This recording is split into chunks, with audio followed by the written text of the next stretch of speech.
다윗이 압살롬의 쿠데타로 인해서 피난길에 올랐다가 이제 그 모든 쿠데타를 진압한 이후에 예루살렘으로 복귀하게 되었는데요. 그렇게 다윗이 예루살렘으로 다시 복귀하게 될 때 이스라엘 백성들의 운명은 두 가지로 갈리게 되었습니다. 끝까지 다윗을 지지했던 사람들은 다윗이 돌아오는 그 모습을 보면서 기뻐하고 정말 좋아하면서 환호성을 지르게 되었을 겁니다. 다윗을 끝까지 지지했던 그 사람들은 다윗이 다시 정권을 잡고 다시 왕이 되어 오는 그 모습을 너무나도 기쁨으로 맞이하게 되었을 것이지만, 하지만 아주 얍살하게 압살롬이 쿠데타에 성공하는 그 모습을 보고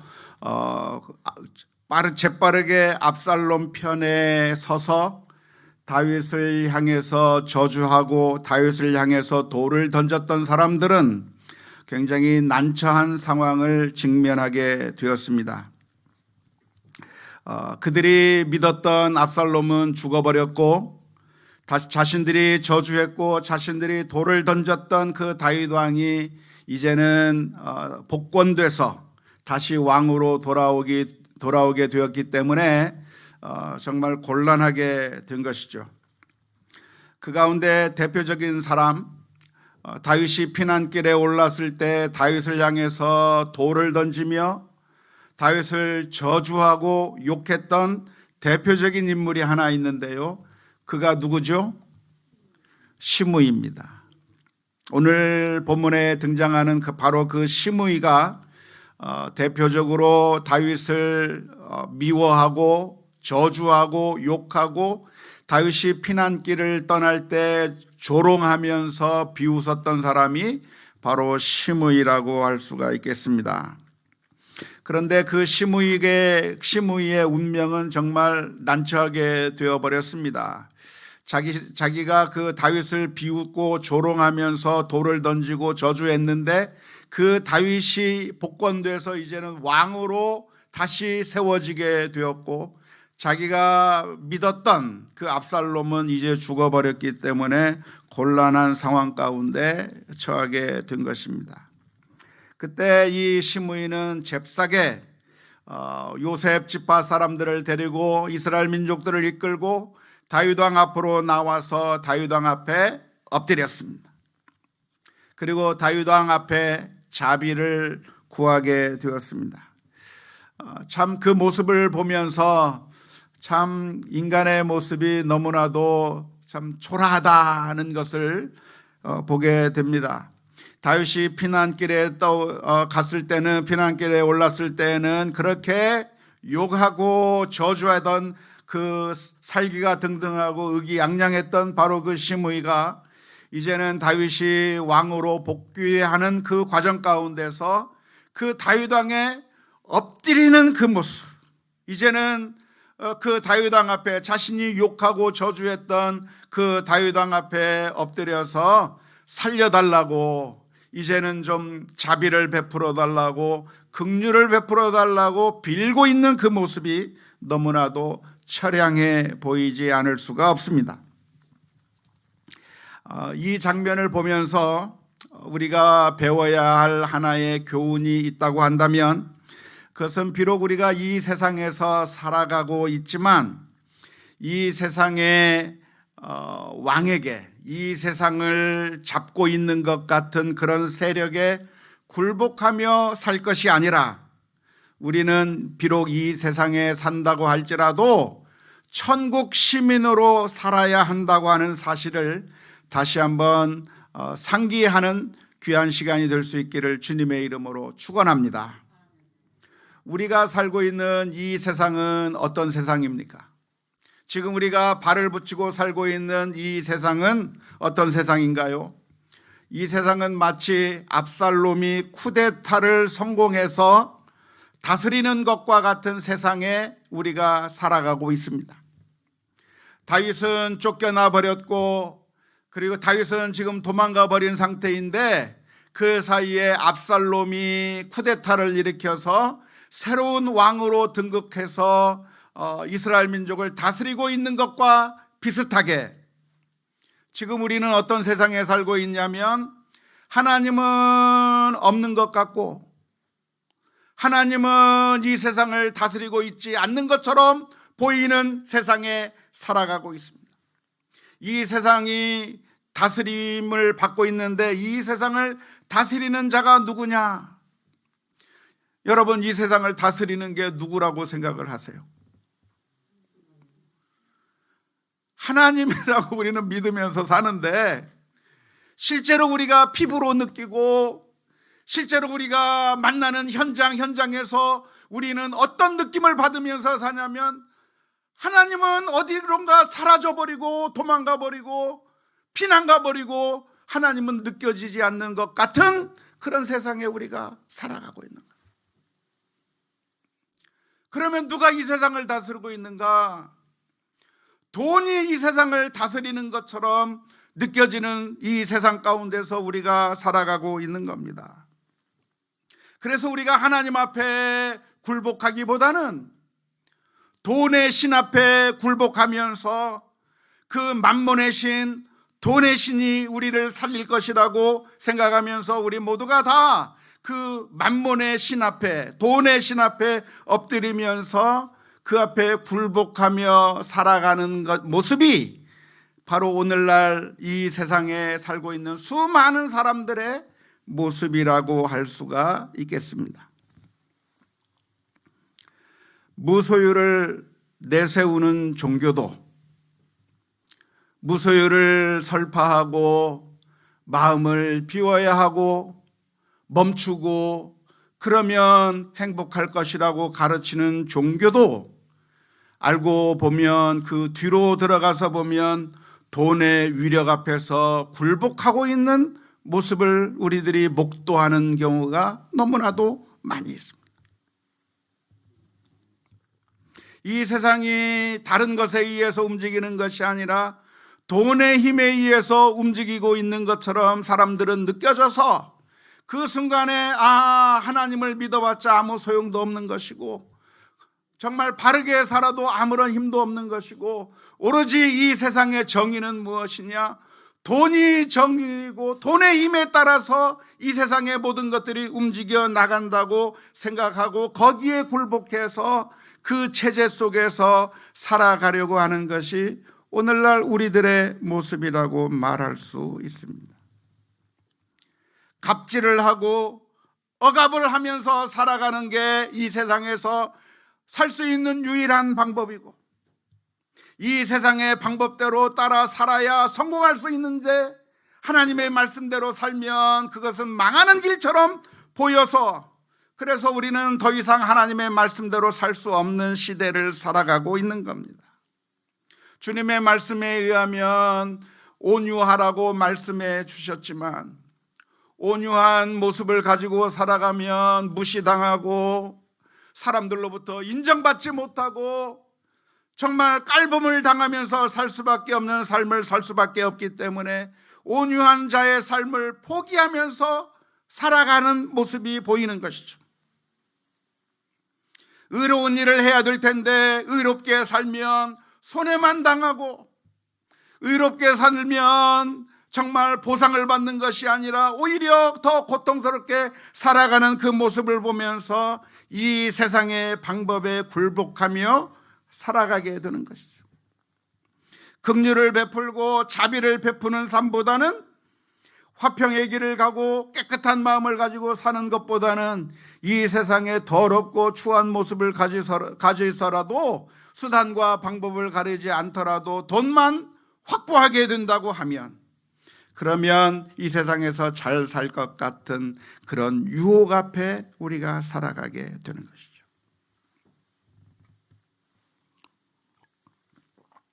오늘자 경향신문을 보니까 만평이 거기에 실려 있는데요. 그 만평 장돌이라고 하는 만평에 무슨 만화가 나와 있냐면 이런 만화가 나와 있습니다. 학생들이 학교에서 공부를 하는데 선생님이 뭐라고 가르치냐면 노력은 성공의 어머니다 라고 하는 것을 가르칩니다. 첫 번째 장면에. 두 번째 장면에 뭐라고 나오냐면 책이 나오는데 그 책에 뭐라고 쓰여져 있냐면 준법은 시민의 의무라고 하는 그 말이 쓰여져 있는 책이 두 번째 컷에 나옵니다. 학생들이 학교에서 배우기를 노력하는 자가 성공할 것이라고 배우고 있고, 사람들은 준법을 지키며 사는 것이 그것이 시민의 당연한 의무라고 배우며 사는 그 모습을 첫 번째 컷과 두 번째 컷에서 그려주고 있는데, 세 번째 컷은 무슨 장면이 나오냐면 그 학생들이 그렇게 배웠던 그 책들을 불에 태워버리는 거예요. 분석행유를 해버리는 거죠. 자신들이 배웠던 그 책을 불에 태워버리는 그 모습 다음에 나오는 장면이 무엇이냐면 한진그룹에서 아시아나를 합병하는 그 모습을 보여주면서 이익을 남기고 돈을 버는 방법이, 이 세상에서 성공하는 방법이 준법이 아니라, 노력이 아니라 결국은 편법과 잘못된 것을 통해서 오히려 그런 사람들은 승승장구하고 더 잘 되는 모습을 비판하는 그런 만평을 거기다 그려 놓았는데, 어쩌면 이런 모습이 오늘날 우리가 살아가고 있는 이 세상의 모습이라고 할 수가 있습니다. 정말 하나님이 살아계셔서, 그리고 그 하나님께서 지금 우리를 다스리고 계시다고 한다면, 하나님이 왕이라고 한다면, 그러면 정말 성실하게 산 사람이 보상을 받아야 할 것이고, 정말 믿음으로 산 사람들이 승리해야 되는 것이고, 긍휼을 베풀고 자비를 베풀며 사는 사람들이 오히려 잘 되어야 될 텐데, 그런 사람들은 전혀 보상을 받지 못하는데 편법과 술수를 쓰고 여러 가지 권력을 통해서 갑질을 하고 폭행을 저지르고 악을 행하는 사람들은 아무런 처벌도 받지 아니하고 더 성공하는 그런 모습을 보면서 사람들의 마음 가운데 어떤 생각이 드냐면, 아, 그렇구나, 하나님이 다스리는 것이 아니라 돈이 다스리는 것이고, 이 세상의 방법, 편법과 술수와 모략을 써야만 성공하는 것이라고 하는 그런 생각이 가득 들어서, 그래서 이 세상의 신 앞에 굴복하며 왕으로 모시고 사는 모습이 오늘날 우리들의 모습 가운데 은연중에 나타날 수밖에 없다는 거예요. 심지어 종교를 가지고 있는 사람이라고 할지라도 겉으로는 무소유를 말하지만 그러나 뒤로는 돈이 나를 살린다고 그렇게 고백하면서 살아가고 있는 것이죠.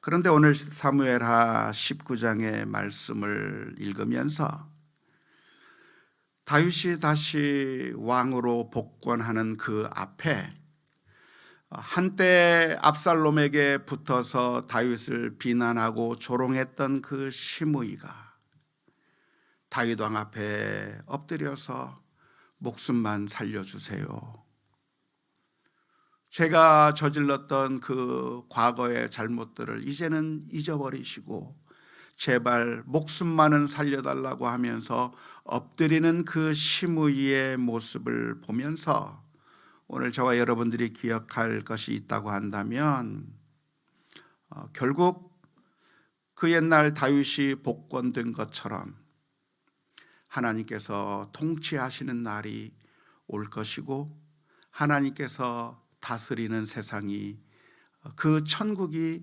오게 된다고 하는 그 사실을 우리가 믿고, 비록 이 세상에서는 돈이 왕인 것 같고 이 세상의 방법이 참된 그 방법인 것처럼 지금은 악마가 다스리는 세상처럼 보인다고 할지라도, 이 세상의 방법에 따라서 사는 이 세상의 시민이 아니라, 비록 우리가 이 세상에 살고 있지만, 모순된 세상에 살고 있지만 천국의 시민으로 믿음으로 살아가는 그런 믿음의 결단들이 우리 모두에게 있을 수 있기를 주님의 이름으로 축원합니다. 그러면 그때는 모든 것들이 다 역전이 되는 거죠. 힘 있는 자가 괜찮은 줄 알았는데 하나님 나라가 오는 그 순간에는 오는 그 순간에는 온유하고 마음 착한 자가 복된 모습을 보여주게 되는 것이죠. 욕심을 부리면서 탐욕을 부리고 모든 것을 다 쟁취하는 자가 잘 살 수 있는 줄 알았는데 하나님 나라에서는 어떤 자가 복이 있는가? 오히려 긍휼을 베풀고 자비를 베풀고 자기 것을 나누어 주는 자가 복된 세상이 온다고 하는 것을 우리가 기억해야 될 줄로 믿습니다. 그래서 예수님께서는 마태복음 5장 3절에서부터 12절의 말씀 가운데 이런 말씀을 해 주셨습니다. 누가 복이 있는 사람인가? 심령이 가난한 자는 복이 있나니 천국이 그들의 것이며, 지금 애통하는 자가 복이 있나니 그들이 위로를 받을 것이며, 온유한 자가 복이 있나니 그들이 땅을 기업으로 받을 것이며, 의에 줄이고 목마른 자는 복이 있나니 그들이 배부를 것이며, 긍휼히 여기는 자는 복이 있나니 그들이 긍휼히 여김을 받을 것이며, 마음이 청결한 자는 복이 있나니 그들이 하나님을 볼 것이며, 화평케 하는 자는 복이 있나니 그들이 하나님의 아들이라 일컬음을 받을 것이며, 의를 위하여 박해를 받는 자가 복이 있나니 그들이 하나님의 아들이라 일컬음을 받을 것이며, 천국이 그들의 것임이라. 나로 말미암아 너희를 욕하고 박해하고 거짓으로 너희를 거슬러 모든 악한 말을 할 때는 너희에게 복이 있나니 기뻐하고 즐거워하라. 하늘에서 너희의 상이 큼이라. 너희 전에 있던 선지자들도 이같이 박해하였느니라. 믿으십니까? 우리가 이 세상에서 하나님의 자녀로 살아간다고 하는 것, 우리 예수님을 나의 주 나의 왕으로 모시고 살아간다고 하는 것은 이 세상에서 어쩌면 피해를 당하며 살 수 있는 그런 가능성들이 있습니다. 왜냐하면 이 세상은 지금 압살롬이 통치하고 있는 것처럼, 그렇게 사탄이 다스리는 것처럼 보이는 세상에 우리가 살아가고 있기 때문에 그렇습니다. 하지만 우리 주님께서 하시는 말씀이, 그런데 그렇게 믿음을 지키고 살려고 하면서 고통을 당하는 너희가 복이 있다. 결국은 주님께서 다윗이 왕으로 복권되는 것처럼 우리 주님께서 온 세상을 다스리시고 통치하시는 그 때가 올 텐데, 그때는 누가 복이 있는가? 내 힘으로 권력으로 사람들을 누르며, 그리고 악착같이 탐욕을 부리며 살면서 돈을 많이 벌어가는 그 사람이 복이 있는 것이 아니라, 비록 이 세상에서 이 세상의 법칙과는 반대의 방법으로 내 것을 나누어 주고 사랑을 베풀며, 누군가 나를 때리고 나의 것을 취한다고 할지라도 누구 오른뺨을 때리면 왼뺨을 갖다 대면서 피해를 당하는 것처럼 보이는 그런 자가 오히려 복이 있다. 그 말씀을 우리가 기억하면서 이 세상에서 이 사탄이 다스리는 것처럼 보이는 이 세상 가운데서 우리가 천국 시문으로 살아가는 그런 귀한 결단이 있을 수 있기를 주님의 이름으로 축원합니다. 시므이가 와서 다윗 왕 앞에 엎드렸을 때 그 모습을 본 다윗의 일행들은 어떤 반응을 보였습니까? 특별히 아비새라고 하는 사람은 그 시므이를 보면서 분노가 치밀어 솟아올라서 그 시므이를 당장 죽여야 한다고 이야기했습니다. 왜 그랬습니까? 당연한 거 아니겠습니까? 다윗이 도망갈 때, 피난길에 오를 때 다윗을 향해서 돌을 던지고 먼지를 일으키면서 조롱하고 욕하고 비난했던, 어쩌면 가장 다윗의 마음을 아프게 했던 사람이 누구냐면 바로 이 시므이가 다윗의 원수였던 것입니다. 그래서 이 시므이가 와서 그 다윗 왕 앞에 엎드렸을 때 이 시므이를 살려둘 것이 아니라 죽여버리자고 아비새가 제안을 합니다. 사무엘하 19장 21절의 말씀입니다. 스루야의 아들 아비새가 대답하여 이르되 시므이가 여호와의 기름 부으신 자를 저주하였으니 그로 말미암아 죽어야 마땅하지 아니하니까 하니라. 아비새는 너무나도 화가 났습니다. 저 시므이가 지금 와서 엎드리고 있는 그 모습을 용서할 수 없습니다. 그래서 다윗에게 제안합니다. 저런 인간은 죽어 마땅하다고 이야기하면서 그 시므이를 죽이려고 했습니다. 하지만 놀랍게도 이 순간에 다윗은 원수였던 그 시므이를 죽이지 않았고 그 시므이를 죽이지 않겠다고 맹세하면서 약속해 주었습니다. 이것이 참 아주 놀라운 모습인데요. 다윗은 자신에게 칼을 들이대고 자신에게 원수가 되었던 그런 사람들을 원수를 갚아버린 것이 아니라, 자기가 힘이 있다고 해서 그 사람들을 원수를 갚아버린 것이 아니라 오히려 친구로 삼고 나의 편을 만들고 포용 정책을 하는 모습을 오늘 본문의 말씀 가운데서 다시 한번 볼 수가 있습니다. 우리가 지난 시간에 살펴본 것도 무엇이었습니까? 우리가 지난 시간에는 다윗이 누구를 포용한 것을 살펴봤죠? 아마사를 포용한 것을 살펴봤죠? 한 주 지나서 다 잊어버렸습니까? 네, 아마사가 누구냐면 바로 압살롬의 군대 지휘관 역할을 했던 사람이에요. 그러니까 쿠데타 세력의 핵심 중에 핵심인 거예요.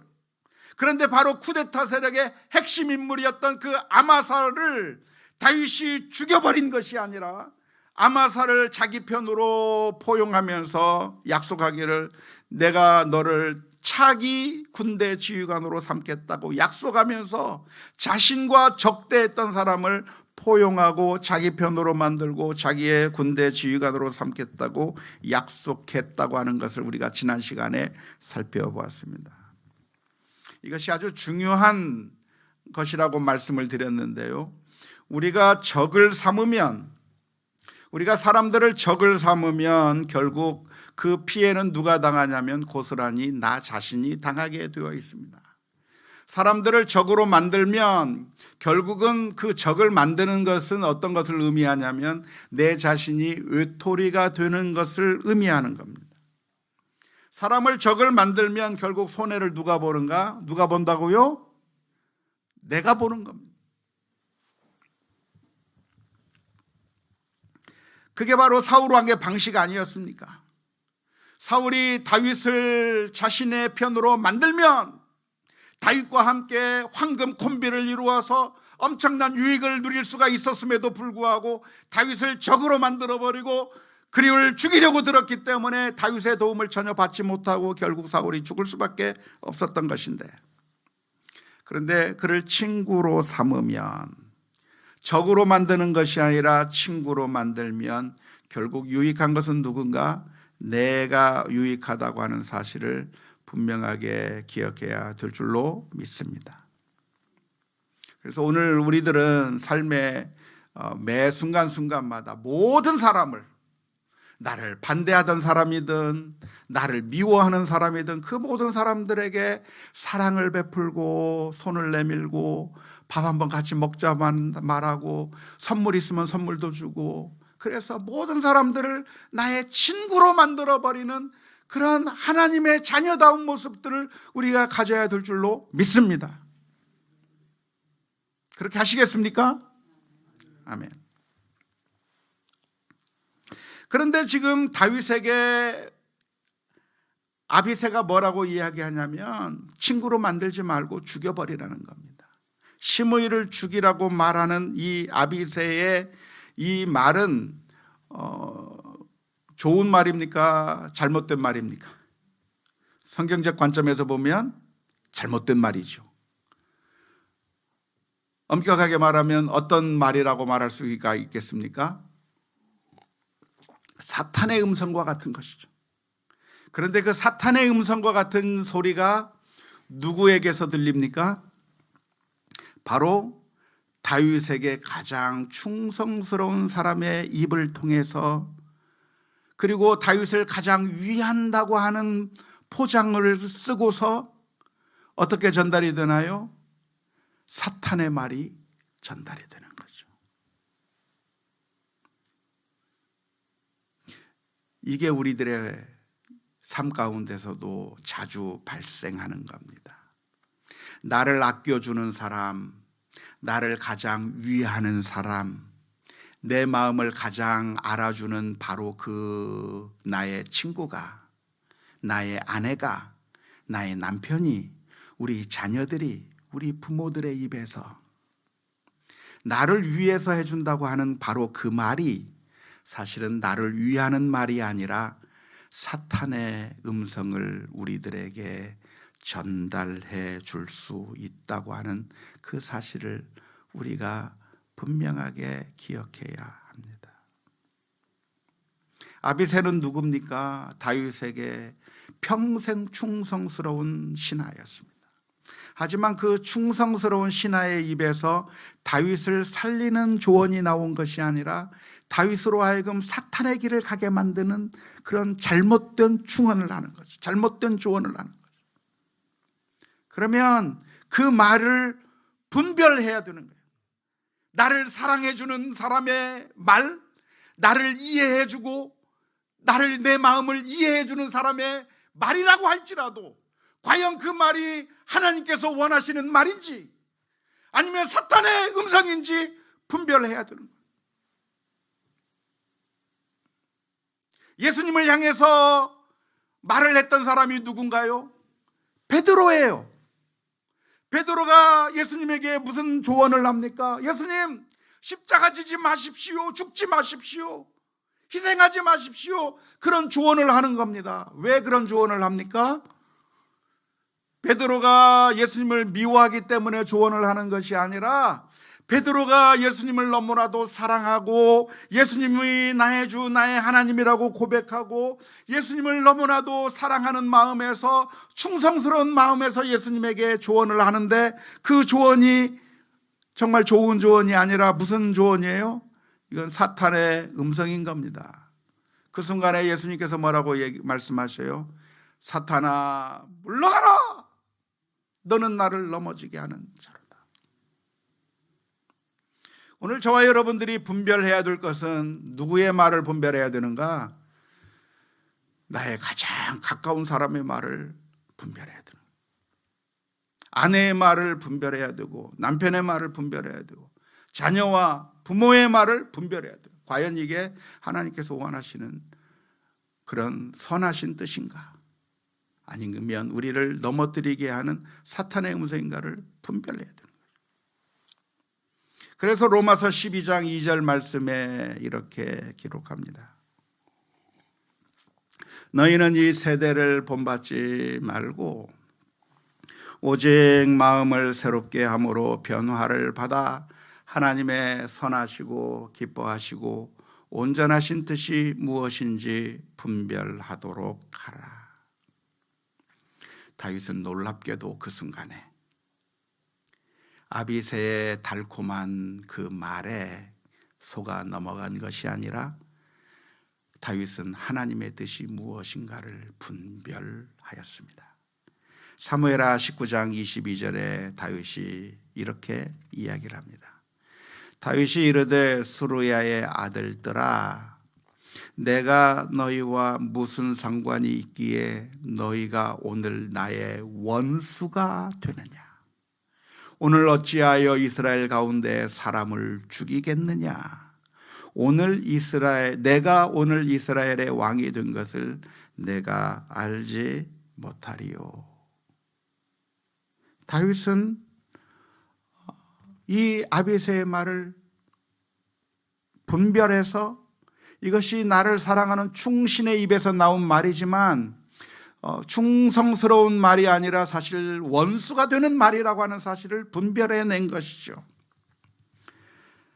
그리고 그 말을 거절하면서 시므이를 죽이라, 저 시므이 나쁜 놈이니까 죽여버리라고 하는 그 사탄의 음성에 따라간 것이 아니라 그 시므이를 죽이지 않겠다고 다짐하고 결정하고 그리고 그 말에, 자신의 말에 따르는 것이죠. 다윗은 어떻게 이렇게 놀라운 결정을 할 수가 있었을까요? 다윗은 어떻게 이 순간에 원수를 갚으려고 하는 생각보다는 그 사람을 용서해주고 그 사람을 자기의 편으로 만들려고 하는 그런 결단을 내릴 수 있었던 그 이유가 무엇이겠습니까? 그것은 다윗이 훌륭한 인격의 소유자였기 때문이 아닙니다. 사실 우리가 훌륭한 인격을 가지고 있다고 하더라도 우리는 훌륭한 인격을 가지고 있다고 하는 것은 다른 사람보다 한 번 더 참을 수 있고 두 번 더 참을 수 있으면 훌륭하다고 생각을 해요.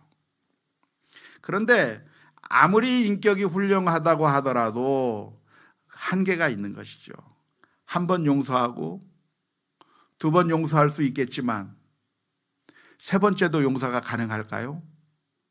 내가 인격이 뛰어나다고 한다면 한 번 용서해 줄 수 있고 두 번 용서해 줄 수 있지만 아무리 인격이 뛰어나다고 할지라도 세 번 용서하기는 어렵습니다. 그런데 다윗은 왜 시므이라고 하는 사람을 용서해 줄 수 있었는가? 그것은 그래도 나는 너보다는 나은 놈이다. 너는 나를 배반하고 나를 향해서 돌을 던지고 비난했지만 나는 너랑 똑같은 사람이 아니라 나는 너를 용서해 줄 수 있는 그 정도의 인격이 있고 내가 너보다는 훌륭하다고 하는 사실을 그렇게 보여주기 위해서 그렇게 용서한다고 하면 그 용서는 오래 가지도 못할 뿐만 아니라 제대로 된 용서일 수가 없는 것이죠. 그러면 다윗이 어떻게 이렇게 엄청난 용서를 할 수 있었는데 원수를 용서하고 자기 편으로 삼고 할 수 있었는데 그 이유가 무엇인가요? 어떻게 다윗은 그렇게 할 수 있었던가요? 다윗의 고백을 다시 한번 읽어봤으면 좋겠습니다. 사무엘하 19장 22절의 말씀입니다. 다윗이 이르되 스루야의 아들들아 내가 너희와 무슨 상관이 있기에 너희가 오늘 나의 원수가 되느냐? 오늘 어찌하여 이스라엘 가운데 사람을 죽이겠느냐? 내가 오늘 이스라엘의 왕이 된 것을 내가 알지 못하리요. 이게 다윗의 고백이에요. 기다려봐라. 지금 오늘이 어떤 날이냐?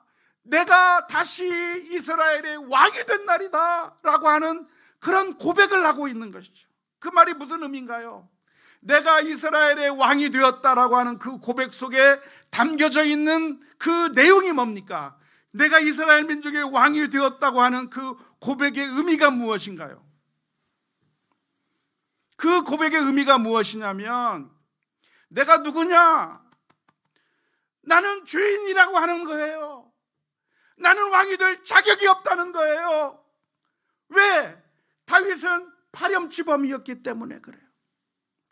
한 사람의 아내를 겁탈하고 그 우리아를, 그 남편을 전쟁터로 보내서 죽여버린 파렴치범 중에 파렴치범인 이 다윗이기에 하나님께서 이 다윗을 짓밟아버리고 당장 지옥에 쳐놓고 그리고 완전히 목숨을 빼앗아 버려도 아무런 항변할 수 없는 너무나도 사악한 존재가 바로 다윗인데 나 같은 죄인을 하나님께서 다시 왕으로 만들어 주셨다는 것. 심판받아야 마땅하고 죽어야 마땅한 내가 하나님께서 나를 다시 왕으로 복권시켜 주셨다. 그 사실 때문에 다윗은 죽일 수가 없는 것.